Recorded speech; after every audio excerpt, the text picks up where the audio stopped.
전해드립니다. 어제 서울광장은 낮에는 탄핵 반대 태극기가, 밤에는 빗속에도 탄핵 찬성 촛불이 켜졌습니다.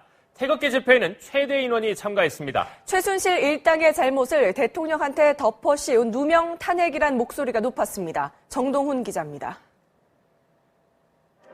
끝이 보이지 않는 태극기 물결이 탄핵 무효를 외치는 함성과 함께 광장을 흔들어 놓습니다. 15번째를 맞은 태극기 집회에서 참가자들은 세종로 사거리의 동쪽과 남쪽에 걸친 4km 구간을 가득 채웠습니다. 헌법재판소의 탄핵 심판 선고가 임박하면서 참가자 수가 크게 늘었고 탄핵을 주도한 세력을 겨냥한 비판 수위도 높아졌습니다. 탄핵을 당해야 할 사람은 박근혜 대통령이 아니라 국회의원 자기들입니다. 반드시 저들을 탄핵합시다. 국회와 특검이 최순실 씨 일당의 잘못을 연좌제를 적용해 무관 대통령에게 덮어씌우는 만행을 저질렀다는 겁니다. 대통령 각각께서 너무 억울하게 일방적으로 당하는 것 같아서 그 언론도 문제가 있는 것 같고요. 이 종북 세력들이나 정말 반성했으면 좋겠어요. 앞서 열린 기독교 단체의 구국 기도회 참가자들은 종북 세력과 순교를 각오한 전면전을 불사하겠다며 결의를 다지기도 했습니다. 탄핵 기각을 위한 국민총궐기 운동본부는 지난해 11월 첫 집회 당시 자체 추산 6만 명이 참가했지만 참가자가 계속 늘어 역대 최대치를 기록했다고 말했습니다. MBC 뉴스 정동훈입니다. 태극기 집회 참가자들은 처음으로 청와대 방면 행진도 이어갔습니다. 청와대 가까이에서 대통령님 사랑합니다를 외쳤습니다. 계속해서 오유림 기자입니다. 청와대를 200m 앞둔 청운효자동 주민센터 앞에 태극기 물결이 등장했습니다. 세종대로 사거리에서 시작된 탄핵 무효 구호는 1.8km를 행진해 청와대 바로 앞까지 이어졌습니다.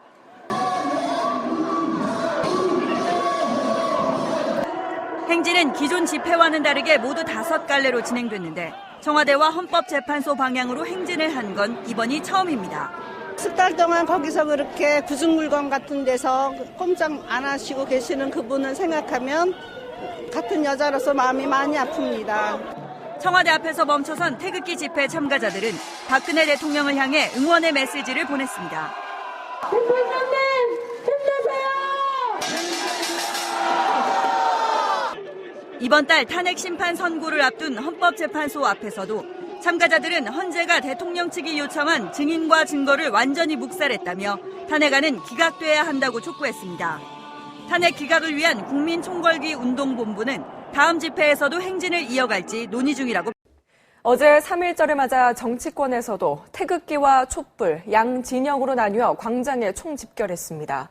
여권 인사들은 대통령도 모자라 이젠 황교안 권한대행까지 탄핵하자 하느냐며 야권을 비난했고 야당 정치인들은 박근혜 대통령 탄핵 인용을 거듭 촉구했습니다. 현재근 기자입니다.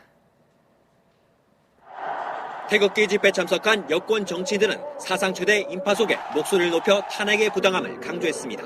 엉터리 전속재판을 하는 헌법재판관들이 탄핵돼야 된다고 저는 생각합니다. 황교안 대통령 권한대행을 또 탄핵하겠다고 합니다. 입만열면 탄핵. 자유한국당 김진태 의원은 탄핵 반대를 당론으로 추진하겠다고 밝혔습니다. 더불어민주당은 당 지도부와 대선 버스로 차벽을 쳐서 분리했습니다. 마주친 곳곳 일부 욕설과 몸싸움은 있었지만 우려했던 대형 충돌은 없었습니다. 박준규 기자입니다. 광화문 광장에 설치된 차벽을 사이에 두고 한쪽에선 탄핵 반대, 다른 한쪽에선 탄핵 찬성 목소리가 터져나옵니다. 최근 탄핵 찬반을 둘러싼 갈등이 고조되자 양쪽 집회 충돌에 대비해 경찰이 두 집회를 차벽으로 분리한 겁니다. 그동안 탄핵에 반대하는 태극기 집회는 시청 앞 대한문에서 열렸기 때문에 촛불 집회와는 800m 정도 떨어져 있었습니다. 그런데 이번엔 태극기 집회가 탄핵을 주장하는 촛불 집회와 불과 300m 떨어진 세종대로 사거리에서 대규모 집회를 냈고 청와대 방향으로 행진 경로까지 겹치면서 양쪽의 충돌 우려가 어느 때보다 컸습니다. 경찰은 200개 중대 모두 16,000명을 투입해 충돌 가능성이 높은 구간을 적극적으로 통제했습니다. 아무래도 양쪽 의견이 다르다 보니까 걱정도 많이 했는데 시민들 지나가는 통로에는 다 차단을 잘 해놔가지고 경찰은 탄핵 찬반 집회 내내 양쪽에서 규모가 큰 충돌이나 연행자는 없었다고 밝혔습니다. MBC 뉴스 박준규입니다. 헌법재판소의 최종 결정만 남은 상황에서 대통령 측이 탄핵 각하를 주장하면서 막판 변수로 떠오르고 있습니다. 각하 결정이 국론 분열을 막는 해법이라는 논리인데요. 국회 소추위 측이 소추 과정에 문제가 없다며 반대하고 있습니다. 장현주 기자입니다. 8명의 헌법재판관들은 최종 결론에서 인용과 기각, 각하 중 하나를 결정하게 됩니다. 이 가운데 각하는 소송 요건을 갖추지 못해 판단을 하지 않는 것입니다.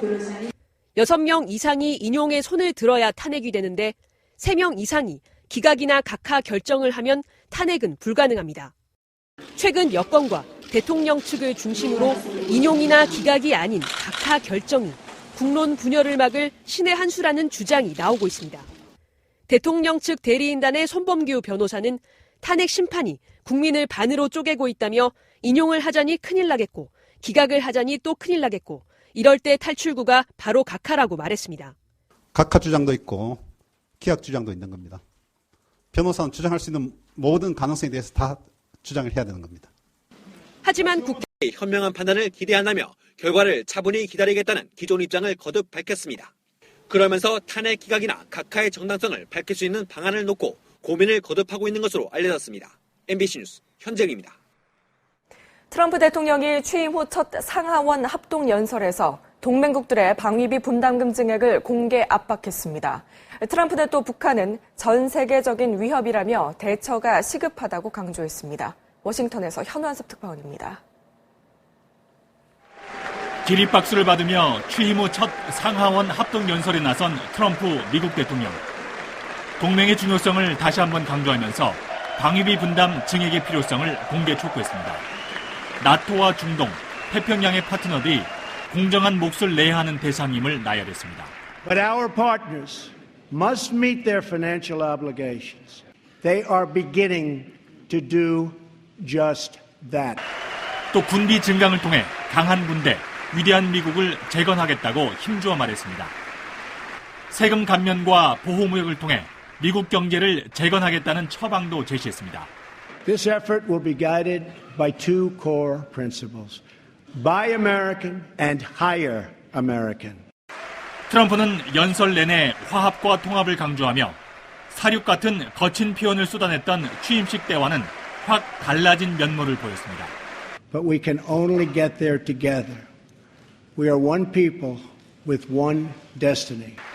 국경장벽 건설이나 오바마 케어 등 찬반 대립이 첨예한 정책들을 거론할 때는 야당의 반응이 싸늘하기도 했지만 수십 차례 박수갈채가 터져나왔습니다. 언론들은 트럼프가 취임 후 가장 대통령다웠다고 후한 점수를 줬습니다. 트럼프는 북핵 문제에 대해선 일절 언급하지 않았습니다. 하지만 연설 이틀 전 기자들과의 만찬에서 북한을 전 세계적 위협으로 꼽으면서 조속한 대처가 필요하다고 강조해 트럼프가 대북 정책의 방향을 잡아가고 있음을 시사했습니다. 워싱턴에서 MBC 뉴스 현원섭입니다. 정부가 다음 주 네덜란드에서 열리는 화학무기 금지기구 집행이사회에서 북한의 화학무기 위협을 집중적으로 거론할 방침입니다. 외교부는 오는 7일부터 10일까지 네덜란드 헤이그에서 열리는 OPCW 집행이사회에 최종문 다자 외교 조정관을 파견할 계획인 것으로 알려졌습니다. 화학무기 문제를 전문적으로 다루는 이 회의에서 최 조정관은 김정남 암살에 신경작용제 VX가 사용된 정황을 강조하면서 북한의 화학무기 위협에 국제사회의 구체적인 행동을 촉구할 방침인 것으로 전해졌습니다. 계속해서 오늘 챙겨볼 뉴스입니다. 1,000억 원 규모의 자살보험금을 지급하지 않아서 금융당국의 중징계 처분을 받게 광화문 광장 남쪽 세종대로에서 15번째 탄핵 반대 집회가 열렸습니다.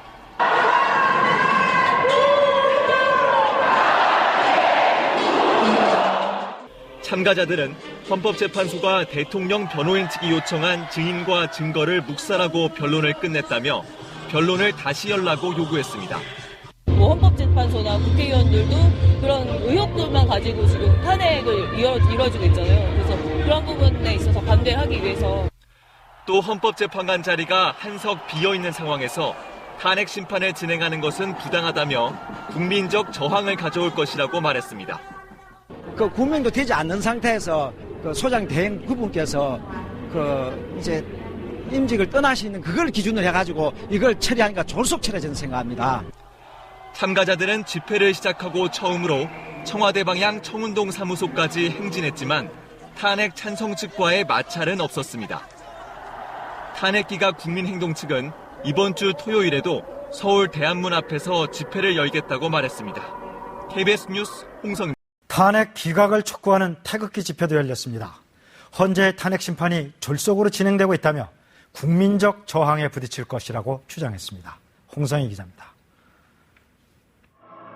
광화문 광장 남쪽 세종대로에서 15번째 탄핵 반대 집회가 열렸습니다.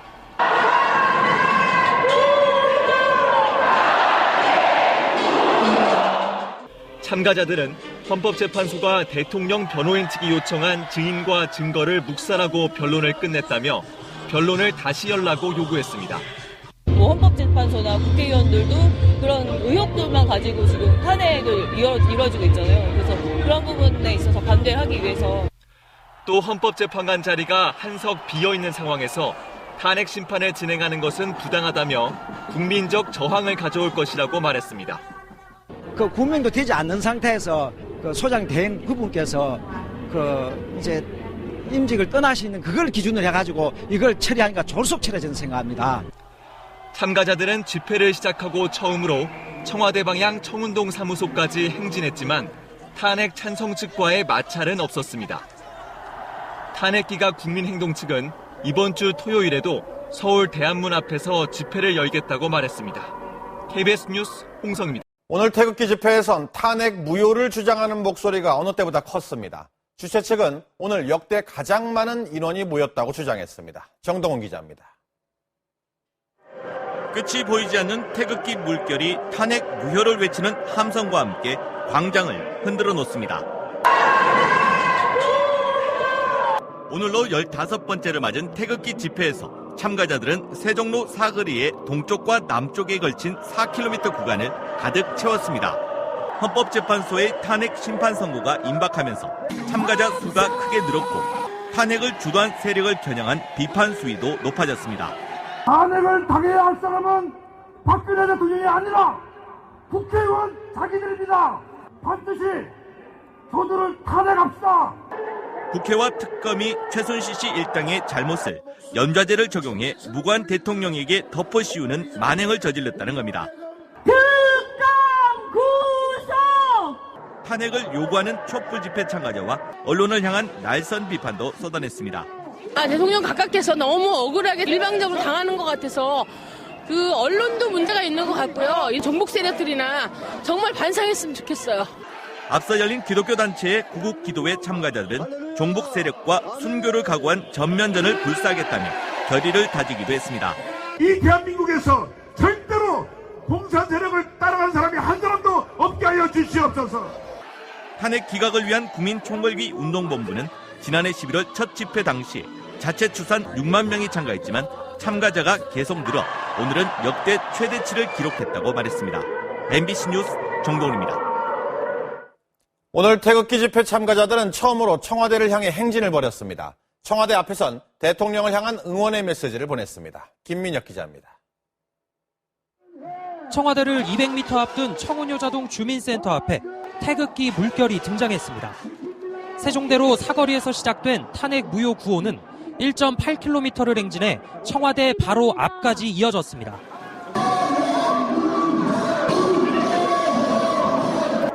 오늘 행진은 기존 집회와는 다르게 모두 5갈래로 진행됐는데 청와대와 헌법재판소 방향으로 행진을 한 건 이번이 처음입니다. 석 달 동안 거기서 그렇게 구중물건 같은 데서 꼼짝 안 하시고 계시는 그분을 생각하면 같은 여자로서 마음이 많이 아픕니다. 청와대 앞에서 멈춰선 태극기 집회 참가자들은 박근혜 대통령을 향해 응원의 메시지를 보냈습니다. 대통령님 힘내세요!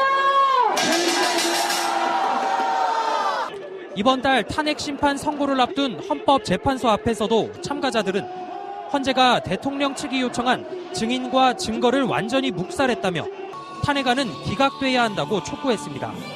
탄핵은 그 자체가 말도 안 되는 거라고 생각합니다. 언론의 왜곡 보도에 의한 탄핵 소추장 작성, 그 국민들 누구나 다 알고 있습니다. 탄핵 기각을 위한 국민총궐기 운동본부는 다음 집회에서도 행진을 이어갈지 논의 중이라고 밝혔습니다. MBC 뉴스 김민혁입니다. 태극기 집회는 최근 들어 그 규모가 커지면서 참가자의 연령이나 사연이 다양해지고 있는데요. 왜 집회에 나오는지 물어보면 무엇보다 이 거짓을 밝히기 위해 태극기를 들고 나섰다는 답이 많다고 합니다. 백연상 기자가 만나봤습니다. 갈수록 규모가 커지는 태극기 집회를 이끄는 사람들은 언론과 검찰, 국회와 특검을 믿지 않습니다. 1919년 선열들이 일제의 포갑에 맞서 태극기를 들었듯이 정의와 진실을 밝히기 위해 나왔다고 말합니다. 이거는 박근혜 대통령을 떠나가고 고용태 최순실 사건이에요. 억울한 거는 정말 해결했으면 좋겠습니다. 오늘은 개신교 단체들이 오전부터 참가했고 학교별로, 출신 군별로 모이는 참가자들과 지방에서 휴일을 반납하고 올라온 사람들도 있었습니다. 주말에는 여기 태극기 물결에서 열심히 자원봉사를 하고 있습니다. 태극기 집회가 15주에 걸쳐 진행되면서 평소 생업에 종사하다가 주말과 휴일에 집회 현장을 찾는 젊은 세대도 늘어났습니다. 3.1절을 맞은 오늘 집회에는 98년 전 독립선언서를 낭독했던 정재용 선생의 손자가 참가하기도 했습니다. 만약 지금 이 상황을 우리 선조들이 지하에서 본다면 얼마나 통탄하시고 피눈물을 흘리시겠습니까? 집회에 힘을 실어주고자 귀국했다는 해외 동포도 있었습니다. 대한민국 소식을 들어보니까 너무 분통이 터지고 이 나라가 이렇게 가면 안 되겠다 싶어서 왔습니다. 태극기 집회가 회차를 거듭하면서 참가자들은 불의하는 타협하지 않겠다고 입을 모았습니다. MBC 뉴스 백연상입니다. 촛불 집회는 오늘 궂은 날씨 속에서 시작됐습니다. 3.1절을 맞아 태극기를 들고 나오죠. 안 됩니다. 그래서 이제 그런 전반적인 봤을 때 이제 헌재로 또 넘어가면요. 헌재가 지금 이 부분들에 대해서 뭐 늘 강조했지만 다 잘못된 부분들 아니겠습니까? 하나부터 열까지 잘못된 부분들인데 송가 학생이 다시 한번 헌재에 관련돼 가지고 또 이 경고 메시지와 함께 또 헌재가 또 바라는 마음들, 헌재에게 어떤 것들을 바라고 있는지. 저는 이제 그 박한철 소장, 전 소장이죠. 그리고 이정미, 이제 대행. 이런 사람들의 얘기를 들어보면서 우리가 또 예리한 촉이 있잖아요. 기자 출신. 이게 사실 30년 정도 예리한 촉이 나와. 패널 그 새끼들 아무도 모르더라고. 이게 뭐냐면 현재 이제 재판관들이 헌법과 법률에 의하여 그 양심에 따라서 독립하여 심판한다. 이 얘기를 강조한다고. 이게 뭐냐면 헌법적 명령과 헌법재판소의 요구를 벗어나 있는 거 이거는 말하면 맞습니다. 역사를 바라보며 국민의 뜻을 받들어 신속하게 심판하겠다. 요게 벗어난 거야. 양심에 따라 뭐 하겠다 이러면 그걸 지키는 흉내라도 내야 되는데 역사를 바라보며 국민의 뜻을 받들어 신속하게 심판하겠다. 신속한 심판. 신속과 국민은 헌재가 할 얘기가 아니라고 이게 편파적 심판에 대한 오해를 불러일으키는 가장 큰 요소라고 이정미 재판관. 신속하면 축구에서 신속하게 볼을 차고 상대에 볼을 차가지고 이제 공격진이 볼을 넣는 이거에서 예를 들어 이제 농구에서 신속한 패스는 패스를 신속하게 해야 되고 그거는 스포츠에서 적용되는 룰이지 이게 탄핵에서 적용되는 룰입니까? 아니 숱하게 얘기했지만 이제 가다가 오늘도 방송 보였길래 그 뭐 당신 후배 그 주먼가 그놈이 또 무슨 시사인에 뭐 글을 썼는데 뭐 또 뭐 대통령이 7시간에 뭐 미용 수술했다고 하루 이틀 얘기냐고. 대통령 일거수일투족을 시간 단위로 까도 될까 말까인데 분 단위로 까줬는데 이제 초 단위로 까달라는 거지. 이게 이제 미친 적자들이 어디 있어 이거.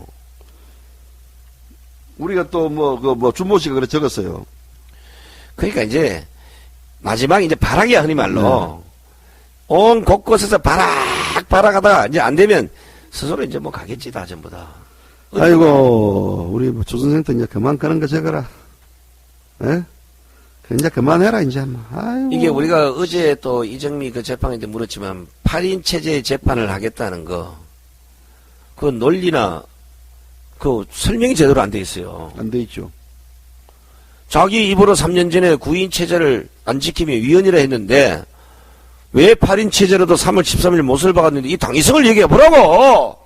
근데 나는 궁금한 게 송가생 13개의 제목이라고 그랬는데 제목을 뭐 이제 우리 현재 이제 탄핵 소추 안 냈는데 13개 제목이 뭡니까? 나는 쓰레기지. 뭔지 그 어떤 실제적 부분들에 대해서는 이야기 없고 엉뚱한 얘기하고 뭐 미사 여고라고 앉아가지고 감상문이나 적고 앉아 있으니까 우리가요. 예. 국민의 뜻 자꾸 하는데 예. 내가 국민의 뜻 얘기하는 거는 다수의 나라를 사랑하는 이런 국민들을 제가 얘기하는 거고 예. 현재 재판관들이 지금 국민의 뜻을 따르겠다는 건 요 야당 전용 용어거든. 예. 이게 예. 민주노총 4.16 태진연대 정교조 전국농민협 총연맹 한국진보인대 참여인대 이런 이적단체인 범민련 남측본부 이런 종북 세력들이 단두대를 들고 나서는 이 사람들을 국민으로 지식하는 거 아니냐고 이게 맞나? 맞지. 맞구나. 예, 맞아요. 아무나 신속 이런 용어 재판관들은 써서 안 되는 거요. 예. 재판관들은 오로지 법의 양심에 따라서 법률에 따라서 그리고 양심에 따라서 재판을 하겠다. 요거 하나 끝내야 돼. 국민 같은 소리가 안 돼. 국민의 25만 원 촛불을 들고 탄핵하라고 난리지만 국민의 300만이 태극기를 들고 그거 잘못됐다고 하면 어느 쪽 국민 얘기를 들어야 되냐고. 아주 미운 재판관이야. 우리가 뭐 굳이 말 안 해도 시청자들이 웃습니다. 막 웃네 지금. 예. 야, 참 시끄하겠다. 예. 어쨌든 뭐 헌법재판관들도 고생한다. 뭐 괜히 이게 뜨거운 감자를 해가지고 요즘 제 팔자 좋은 사람이 박한철이 아닙니까? 제일 좋지 뭐. 던지고 3월 23일까지 합시오야 던지고 나가가지고 얼마나 좋습니까? 뭐 어디 절간에가 있다더라고 양반. 그 기도해야지. 예. 우리가 헌법과 법률에 따라 법률의 양심에 따라 예. 이 좋은 얘기 따지면 그죠. 예. 근데 이게 지킬 사람 몇 명 있나고. 그래 만약에 이런 식이 됐다 그러면 대한민국 감방에 억울한 사람 아무도 없어야 돼. 예. 맞습니다. 우리가 수탁이 얘기하지만 그 문장식 씨 같은 데 회장님 얼마나 억울하겠냐고. 7년 6개월을. 그 한 8년 살아야 되는데 7개월에서 그걸 8년 살면 오면 이제 덜 억울할 건데. 거기 왜냐면 그 지모시 네. 지병 뭐 있잖아. 그치? 네, 있지. 그 23범인데 22범인데 또 지랄하고 막 이러잖아. 그렇죠. 옛날에 나 23범인데 왜 22범 나오면 하냐고. 이제 우리가 이제 몇 범이냐. 별이잖아. 네, 별이지. 어이 별 몇 개야 이러면 별이 5개, 장모 2개 아닙니까?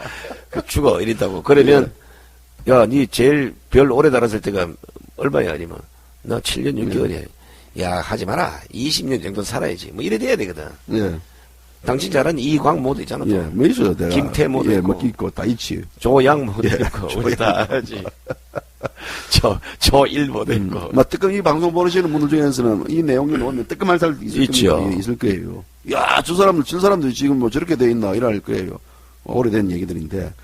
우리가 이제 송가생이 이제 헌법재판소 관련된 부분들이 또 그 어떤 시발점도 내일 또 태극기 집회 아니겠습니까? 태극기 집회에 관련해가지고 직업 이제 어떤 촛불 쪽에서는 굉장히 폄하하고 또 비하하고 여러 가지 지금 막기 왜냐면 좋은 일을 하면 막기게 돼 있거든요. 그렇죠. 예. 제가 지금 그 수많은 제가 하루에 예. 한 3,000통 이상의 문자와 카톡을 받는데 그 중에 이제 많은 사람이 이런 얘기를 해요. 예. 이제 그들에게 종북이다. 뭐 종북 좌파다 뭐 이런 거 아예 빨개도 이런 붙지 말고 예. 공산주의자와 민주주의자를 그냥 이분법으로 그냥 예. 분리하는 게 맞다. 빨갱이란 용어 누가 만들었습니까? 빨갱이가 만들었지. 예. 왜냐 이러면 보수 쪽에서 네 빨갱이 아니야 이렇게 내가 왜 빨갱이냐 그 가게간 용하지 마라 하면서 하는 짓거리가 빨갱이 짓을 하니까 빨갱인 거야. 예. 우리가 어제 북한이 계속해서 뭐 김정남 암살 관련된 부분들이 얘기 나오는데 그와 관련해가지고 얘들이 공통된 특징이 있습니다. 뭔지 압니까? 온갖 좋은 말만 한다? 뭡니까? 골라서 하지. 예, 골라서 하는 누구지? 민주. 빨갱이들입니다. 평화. 예. 평등. 예. 개혁. 예. 통일, 진보, 평등, 민족, 해방. 자주. 그런데 자유가 있습니까 없습니까? 자유란 말은 절대 쓰지 않습니다. 자유란 절대 안 씁니다. 걔들이요. 용해. 예, 아주 이제 자신의 말을 순간적으로 뒤집는다. 약속을 어겨버린다. 이런 행위에 대해서 이제 수치기면의 가책이 있다 없다? 없다. 없습니다. 걔들이 목적 달성을 위해서는 방법을 가리지 않는다. 술은 어디서 마신다? 강화문 내 강화문 광장에서 푸주고 앉아서 파 마신다? 예. 얘들이 특징이에요, 얘들요. 우리가 예를 보면, 예. 우리가 선한 자와 악한 자도 구분이 되지만, 예. 빨갱이들은 빨갱이처럼 행동을 해요. 예. 코끼리가 아무리 개처럼 걸어도 예. 코끼리처럼 보이듯이, 예. 빨갱이는 아무리 안 빨갱이 척해도 빨갱이처럼 보인다니까. 이게 대부분 웃기는 거예요. 그러니까 빨갱이를 부르는 것은 지극히 합리적이고, 그죠? 보편적이고, 정확한 그 표현이단 말입니다. 그런 부분이. 그렇죠. 예. 이게 이제 우리가 사실은 이제 진보도 뭐 따지고 보면 좋은 거예요. 그런데 그 진보의 진정성을 갖고 지금까지 대한민국이 이래왔다면 대한민국 엄청나게 발전이 됐다고. 진보와 보수가 쌍두마차로 대한민국의 민주주의를 지탱했다가 얼마나 좋겠어요. 그런데 세월이 지나면서 전부 빨개화 돼버려가지고. 그럼요. 나라 말아 먹는 데 앞장서고 있으니. 그리고 김정은이 뭐 하면 아무 말도 못하는 게 박근혜 대통령이 호빵 하나 사먹었으면 대통령이 호빵 사먹는다고 씹어대고 지라 방안 뜨는데. 되냐고. 초단위로도 뭐야 돼. 씹을 때 몇 번. 그렇지. 물 때 듣겠고, 물을 몇 번 몇 초에 마시고, 끝까지 다 깝니다, 이제. 가까이 돼. 지금 이제 기레기 언론들이 이제 특검이 끝났기 때문에 특검 뒤에서 나왔던 하나의 또 기레기 같은 그 소스, 뭐 이런 제보들을 가지고 또 기사 막 쏟아낼 겁니다. 특검 수사에서 했더니 이런 식의 이야기 흘러나왔다 해가지고 딱 뭐 특검들 부분도 뻔하거든요. 이런 흘려준단 말입니다. 자기 특정하고 칭한 매체들한테 이제 그런 부분들에 대해서 또 쏟아지기 때문에 제2의 또 그 선동이 저는 또 시작될 거라 봅니다. 저는 대통령 뭐 세월에 7시간간 물 건너지는 이래 좌파 종북 야당 그리고 저 뭐 기레기 언론들 특검 검찰 헌재가 다 통틀어서 그 너희들은 그때 세월호 사고 때는 뭐 했나? 그거 다 까야지. 아니 안 까도 돼. 뭐 했냐고. 너희들이 그 세월호 할 때 그 찾아가서 수경 쓰고 기 들어가서 뭐라나 건졌냐고. 그래도 기도했어. 기도했구나. 예. 무슨 기도했을까? 빨리 폭삭망해가지고 예. 그냥 나라 뒤집어 엎었잖아요. 나라 이게 잡아가지고 이게 참 바꿔보자는 기도. 야, 이거 문제네. 자, 이제 내일 우리가 이제 그 태극기 집회, 송가 학생 이제 목소리도 아껴야 되고, 또 송가 학생 제가 봤지만 안타깝습니다. 또 오후 5시에 또 뭐 서울중앙지검 가가지고 또 재판을 받아야 되고, 또 그 관련해가지고 또 뭐 반론 또 준비를 해야 되고, 또 내일 집회 또 나가가지고 아침부터 내일은 이제 뭐 저기 오광을 하나 들고 가세요. 하루 종일 10시부터 뭐 준비를 하면 9시부터 갔어야 되는 게 때문에. 그러니까 무대에 서다 보면 저녁 뭐 저기 파김치가 되고 올리실 건데, 어쨌든 뭐 송가생 뭐 오늘 또 이 시간 또 귀중한 시간 내가지고 우리 까방송 진짜 어떤 그 많은 분들이 저희들 또 후원을 해주고 또 거기에 대해 지지와 격려를 해주는 그 힘을 가지고 그게 바로 애국의 피 아니겠습니까? 그렇죠. 그 애국의 피를 가지고 오늘 이처럼 시간을 내가지고 방송을 했습니다. 저희들 지금 밥도 못 먹었습니다. 밥도 못 먹고 방송을 하고 있어요. 끝나고서 먹죠. 예. 그래서 이제 저도 이제 방송 끝나고 나면 잽싸게 퇴사 가가지고 남은 일도 정리를 해야 되고 또 야근을 해야 되고 해야 하기 때문에 어쨌든 우리 내일 송가생 뭐 태극기 집회를 앞두고 우리 시청자 여러분께 이제 뭐 어떤 당부의 말씀이라든지 애국의 뭐 한마디 좀 해주십시오. 나는 그 태극기를 갖고 왜 국민들이 태극기를 들 수밖에 없었는지 이런 상을 모르고 함부로 그 태극기에 어떤 뭐 존엄성을 내세우는 이종구, 박지원, 강복회. 네. 나 이런 사람 좀 경고를 해야 되겠어요. 당신들이 나라를 지키지 않아도 지킬 사람 많이 있다고. 그렇지만 그 사람들이 태극기를 들고 나설 수밖에 없던 그 현 상황, 그리고 그 사람들의 존엄성은 당신들보다 태극기의 존엄성이 더 강한 사람들이야. 왜 탄핵 각하를 부르짖는 이런 사람들은 대한민국 국민이 아닌 것처럼 인식을 하냐고.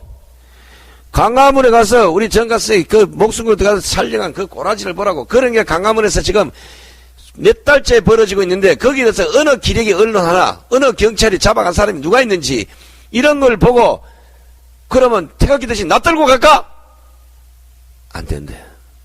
잡혀갑니다. 그렇죠. 찾아야 됩니다. 어쨌든 내일 집회 비폭력입니다. 다시 한번 강조하지만요. 3월 1일 그 집회는 비폭력. 절대 그들에게 빌미를 잡히는 행동을 했을 경우에는 공격을 당합니다. 제가 이제 그날이 이제 마침 또 비가 오니까 예. 핸드폰 촬영이 좀 어려울 거로 봐요. 우산도 들고 뭐 이래야 예. 되는데 좀비 좌파들이 광화문을 거쳐갑니다. 행진이 해서 청와대까지 가는 이런 행진 코스에 좀비 좌파들의 불순한 행동들이 나타날 수 있습니다. 그냥 맞으십시오.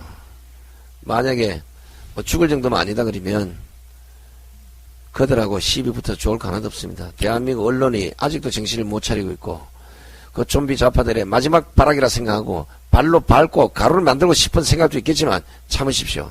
애국은 피를 반대로 내가 흘려야 됩니다. 꼭 명심하시고. 예, 비폭력입니다. 예. 첫째도 비폭력, 둘째도 비폭력, 셋째 평화적인 시위가 돼야 됩니다. 예. 그럼 지금까지 지켜왔기 때문에 예. 충분히 가능하다고 보고요. 이 저번 14차 집회에 휘발유 들고 나타난 놈, 예. 또 거기에다가 칼로 그 여성 민국 코드를 끄는 놈, 이런 놈이 있는데, 결국은 보니까 문재인이 죽이겠다고 엎어놓은 놈은 촛불 집회에 나오는 새끼들구만, 것도. 그렇습니까? 되겠습니까? 예.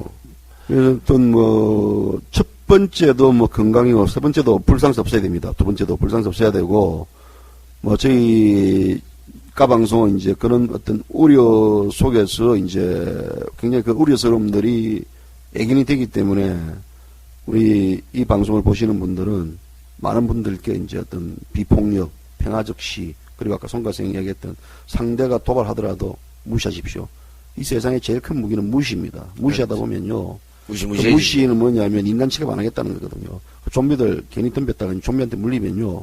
괜히 막 오라통 쳐지고 답이 없습니다. 상대를 무시하면 내가 무시무시해집니다. 상대를 무시하면 무시무시해집니다. 그렇다고 이제 손가락 무시하지 마시고. 예, 오늘 활동은 송 가생 5시에 재판 잘 받으시고, 네.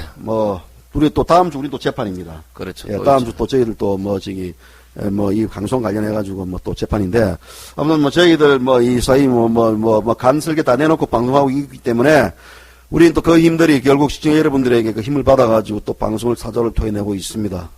애국의 피를 마시고 가면 겁날 거 없습니다. 자폐가 왜 깜빡깜빡 들어가겠냐고요. 까먹으면 내가 40년 드릴게요. 그렇죠. 걱정하지 마세요. 그거 가면 우리 또 훈장 줘야 될 순실이 누나 있지. 거기 이재용 부회장이 있지. 많이 있다고. 예, 오셨습니까? 할 거예요. 드디어 오셨군요. 예. 자, 오늘 2월 28일 지금 이제 오후 2시를 야는데 저희들 배가 되게 고프네요. 예. 꼬록꼬록 소리가 가는데 배가 고픈데 저희 방송 여기서 끝내고 내일은 배치했지, 그죠? 내일은 이제 태극기 집회 현장에서 우리 봐야 되고, 그 다음 모레가 다시 찾아뵙도록 찾아뵙도록 이제 목요일 날, 시청자 여러분들에게 생생한 모습으로 다시 찾아뵙도록 하겠습니다. 오늘 방송 시청해주셔서 감사합니다. 대단히 고맙습니다. 그래서 약간의 이제 어떤 모습을 보이지 이런 퍼포먼스는 바로 경찰이 불러요. 네. 이철성 청장이 자기가 오늘 스스로 얘기했다고요. 아직은 이제 지금 현재 폭력이 난무할 끝은 이런 현상 이런 걸 누가 자꾸 문제를 제기하니까 아직 그럴 수준 아니다. 이제 이런 식의 말을 했는데 그렇다 그러면 공리 양쪽 다 똑같은 잣대를 들이대야 되는 거고 만약에 여기에 누가 이제 그런 퍼포먼스를 했다 그러면 거기에는 더 큰 단두대나 뭐가 잘라서 걸고 다니는 그 퍼포먼스 한 새끼들 다 잡아달라야지. 그럼요. 그런 부분들에 대해서 그것 자체도 이제 우리 표 차원에 따르려 보면 이제 표현의 자유라고 씹어줄 수 있는데. 그렇죠. 어쨌든 간에 이제 우리 어르신들께서 오죽하면 그런 분노의 표출을 또 다른 퍼포먼스로 할 수밖에 없은 그런 상황 충분히 저희들은 이해하지만 그래도 그런 부분들에 대해서 좀 자제를 하시고 또 그런 부분들이 또 빌미가 되고 또 저쪽에서 또 그 빌미를 삼아가지고 문제를 삼을 수 있습니다. 지금 언론들도 사실 이런 말을 많이 들어서 저희 댓글에 만약에 태극기 집회에서 술판을 벌였다 그러면 우리나라 언론은 지금 난리 나고 내일 태극기 집회 앞두고 3.1절 앞두고요. 완전히 지금 찬물 경기에서 그렇죠. 총동원돼가지고 패널들이 나와가지고 태극기 집회를 폄하하고 비하하고 그게 관련돼가지고 수준 낮은 격으로 떨어뜨릴 거다 말입니다. 네. 그런데 이상하게 지금 언론들도 어제 그런 사안들에 대해서 25일날 출판 이 부분들에 대해서는 입을 닫고 있습니다. 아니, 나는 TV에 나오는 패널들 이해를 못하겠어요. 이것들은 전부 다 좀비 피를 처먹었는지 어떻게 그렇게 편장적이고 일방적이고 물론 방송사나 이런 데서 사주가 시기니까 그 프로그램들 따라가는 건 이해를 하는데 그래도 학자고 법률가라면 지조가 있어야 될 거 아니에요, 지조. 이 새끼 지조도 없나? 전마들은 간섭에도 없는 놈이에요. 그렇지. 그건 자기 원칙이 있습니까? 용기도 없는 놈들이 아바타죠. 없고요. 아바타죠. 좀비 아바타. 그래서 와가지고 이런 식으로 얘기 좀 해주세요. 그러면 그런 식으로. 막 시부리 제끼고 또 잘못 이야기하면 자기 스스로가 어떤 또 논란이 될 수 있으니까 상당히 지금 촛불 쪽에 편성해가지고 온갖 소설을 쓰고 있더라고요. 나는 대한민국에서 패널들처럼 소설 잘 읽는 인간을 처음 봤어요. 삼류소설이야. 삼류소설이에요. 근데 더 웃기는 거는 명색이 새누리당 국회의원을 지냈다는 전 의원들이 나와서 그 여자들이요. 여자들이지. 막 씹어대요. 네. 막 시부리더라고. 이런 것들을 왜 옛날에 말이야, 공천해줘가지고, 거꾸로. 왜냐면요, 국회의원 수준이 그 정도밖에 안 되니까, 그런 부분들에 대해서는 우리가 이해해줘야 됩니다. 한번 국회들은 영원한 국회거든요. 그렇기 때문에 그 시부리는 부분들은 전부 다 인기 영합주의 해가지고, 자기 뜻가 아닌, 본의 아니게 시부리니까, 그런 시부림들에 대해서도 너그만 필요합니다. 이제 우리 어제도. 시부리도 무슨 기성전결이 맞아야 되는 건데. 우리 어제 이야기하던 최순실이 그런 거 다 드러내게 해줬지 않습니까? 아주 잘했어. 아주 잘했어요. 최순실 같은 여자 한 명 더 있어야 돼, 내가 보기는. 예. 최순실 여자 2명 더 있으면요, 우리나라 적폐도 완전 다 청산시키고. 깨끗하게 되지. 깨끗하게 됩니다. 그나저나 이제 우리 삼성이, 뭐 이제 우리가 이제 우리 까방송에서 항상 우려했었던 부분들이 삼성을 이제 어떤 이재용 회장을 이제 우리가 특검이 이제 잡아 넣었는데, 그와 관련돼가지고 삼성에서 우리가 요구한 게 있지 않습니까? 그렇죠. 우리가 이제 삼성에 이제 몇 가지를 요구했죠. 일단은 신입사원들 다 뽑지 마라. 그리고 두 번째는 삼성을 전부 저 어디 다른 나라로 옮겨버려라.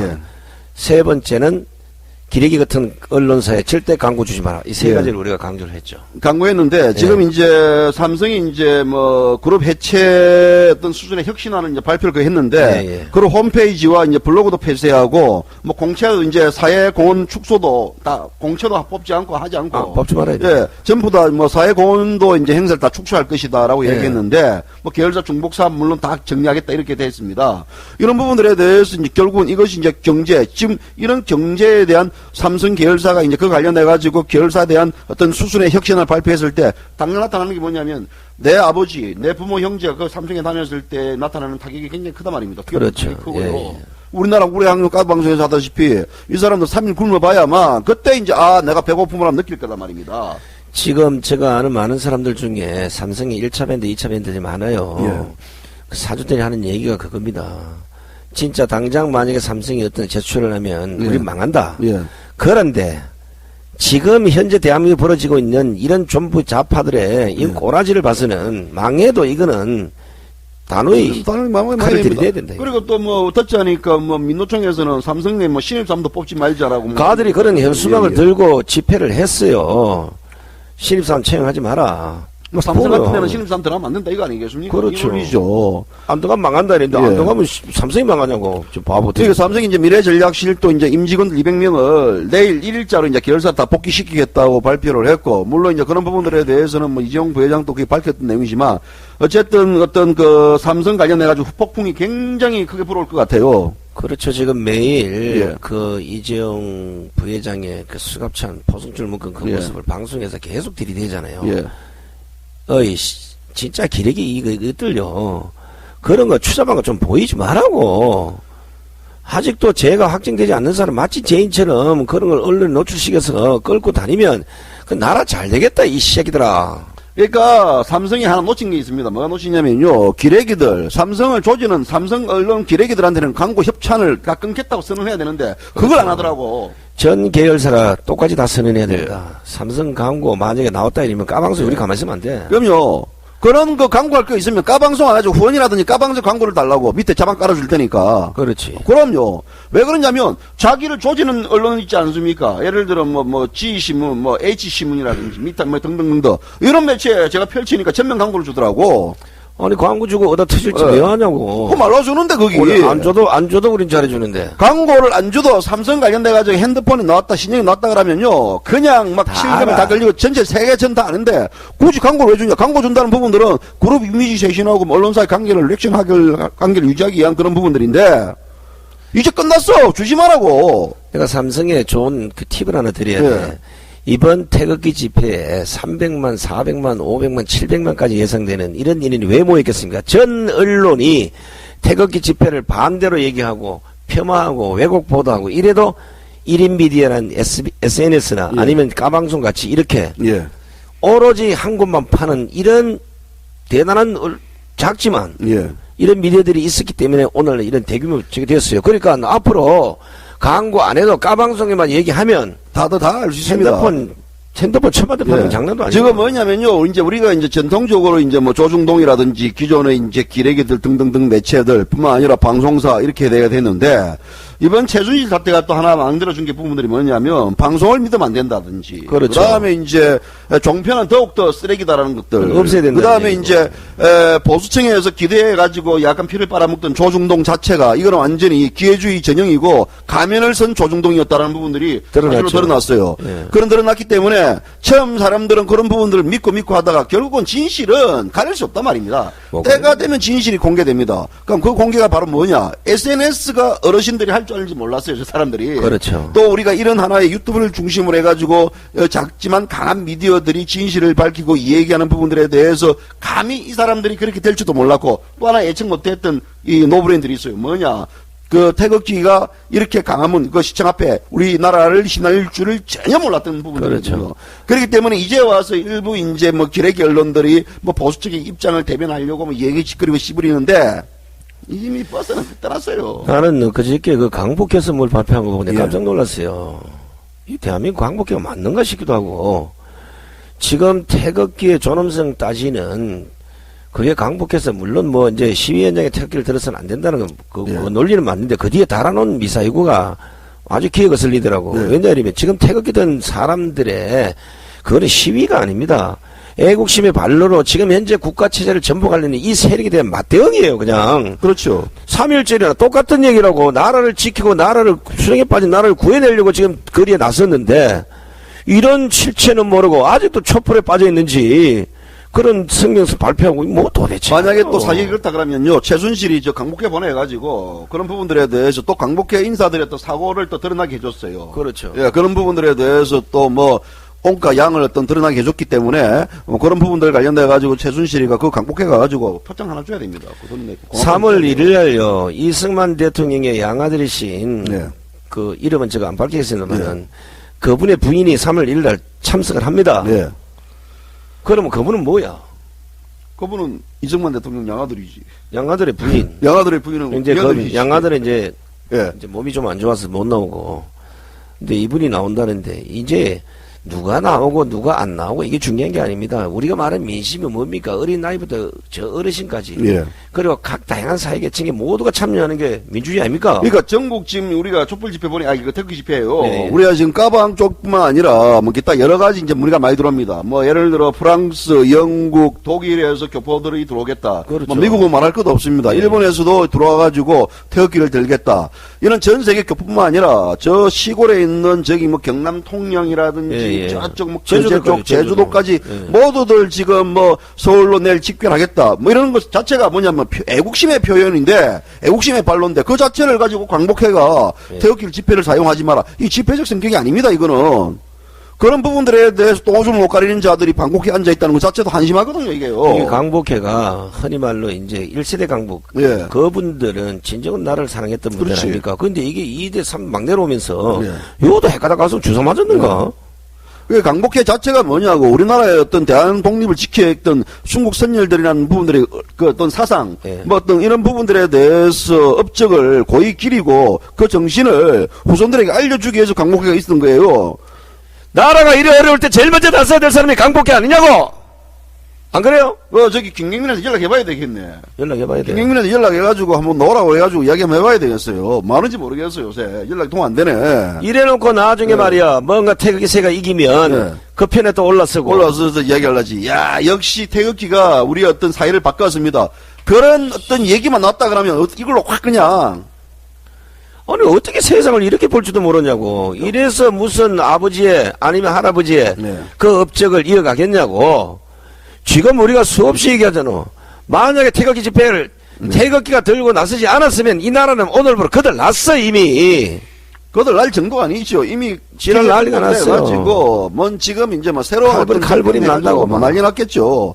그런 앞뒤 사안성을 모르고 발표하는 것들이 지금 많아요. 지금 헌정이뿐만 아니라 대한변호사협회라든지 뭐 앞서 우리가 까방송에서 리얼하게 그 부분들에 대해서 이제 깠지만 어쨌든 간에 강복회 어떤 그런 발언은 부적절하다고 봅니다. 저희들은 전국 전 세계 우리 교포들이 다 지금 현재 한국 서울로 몰려와가지고 대한민국이 잘못 돌아간 부분들에 대해서 모두 애국의 발로를 펼치는 이 마당에 그런 식의 표현들 자체는 상당히 어떤 그 애국의 발로에 대한 디스를 하는 그런 행위라고 똑같다고 봅니다. 60년대 독일로 갔던 그 파독 강부하고 그 간호사분들이 뭐랍니까? 나이가 70고령 다 있으면 뭐라 그래요?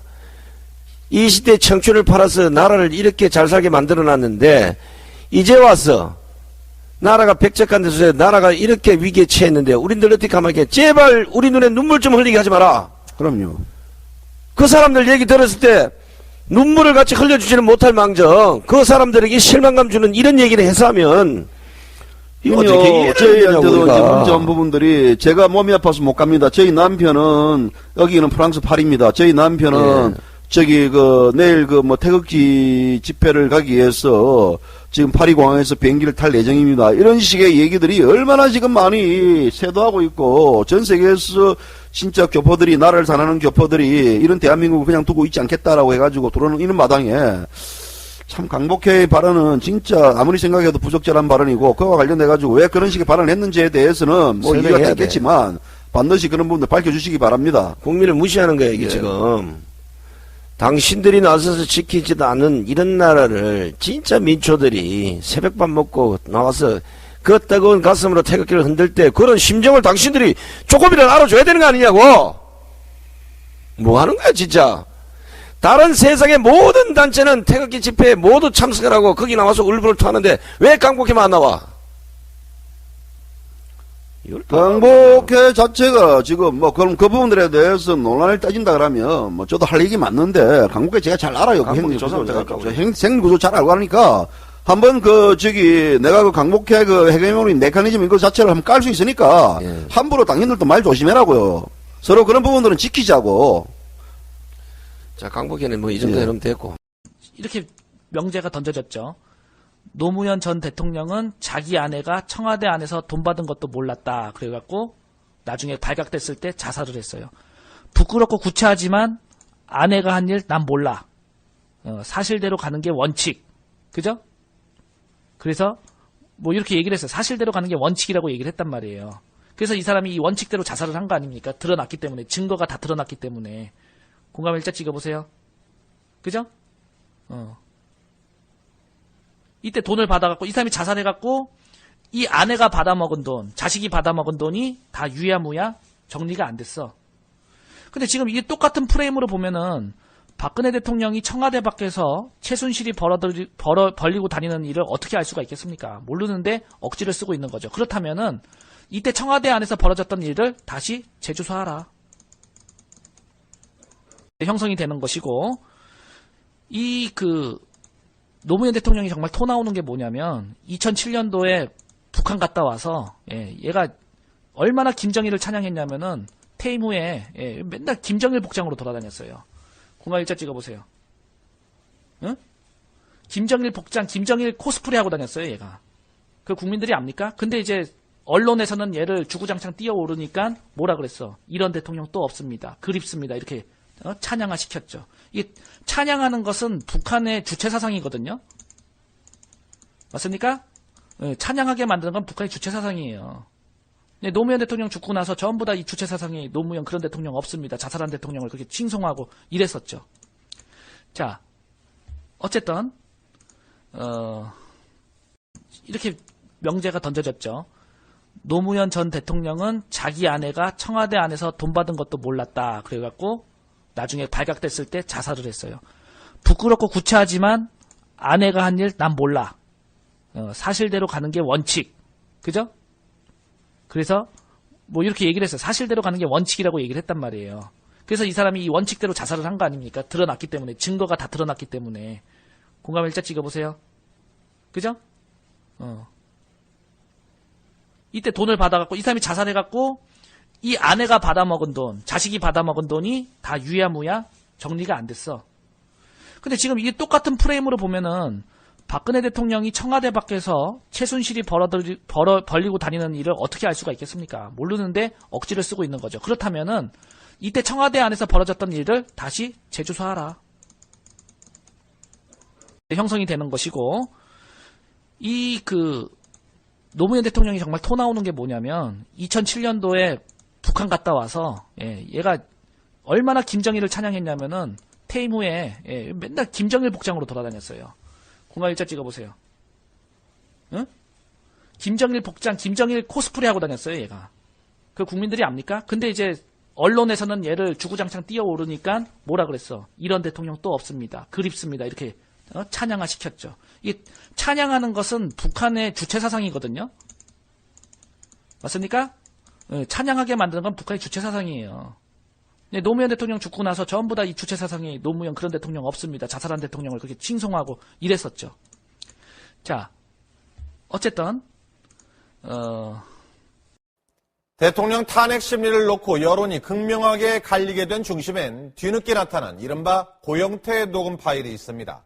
어제 헌법재판소 최종 변론에서도 이 녹음 파일이 언급됐는데 이 최순실 게이트가 어떻게 터져 나왔는지가 담겨 있어서입니다. 박찬영 기자입니다. 고영태 녹음 파일을 두고 국회와 대통령 측은 마지막 변론에서까지 첨예하게 대립했습니다. 대통령 측은 최순실과 고영태의 불륜이 사건의 발단인 만큼 증거조사를 해야 한다고 했지만 헌재는 사건과 직접적인 관련성이 없다는 국회 측 주장을 받아들였습니다. 두 사람은 한때 여행도 같이 갔던 사이였던 것으로 보입니다. 아유, 부산 가면 바다 보드고 그러면. 소장 와 있잖아. 같이 있어, 같이 지금. 아하, 그 뭐냐. 일의 연장이야. 네. 뭔지 알지? 둘의 관계에 대한 측근들의 생각도 드러납니다. 영태 형이 그 소장을 감정적으로 뭐 그렇게 해서 컨트롤하는 걸 한다고 하면 업무적으로는 우리가 해야 되는 건데. 녹음 파일에서는 고 씨와 측근들이 최 씨와의 관계를 이용해 사익을 챙기려 한 정황이 곳곳에 담겨 있습니다. 사명을 하는 거를 우리 뭐 다 이름을 돌려놓고 나중에 가고 있는 상태에서는 소장이 와가지고 뭐 못하지 않냐. 그치. 우리가 다 먹어버리자. 이 얘기고.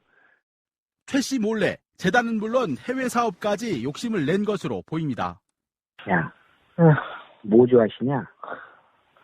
소장이 블루 다이아몬드가 미얀마에서 나와. 그거 광산 하나 드리면 돼. 광물자원공사에서 블루 다이 하나만 제일 큰 거 하나 끼고 저승사자 논자동 하시라고 돼. 나머지 다이아몬드 가져오면 돼. 그러나 고영태 씨와 최순실 씨의 관계는 틀어졌고 고 씨는 언론 제보를 결심합니다.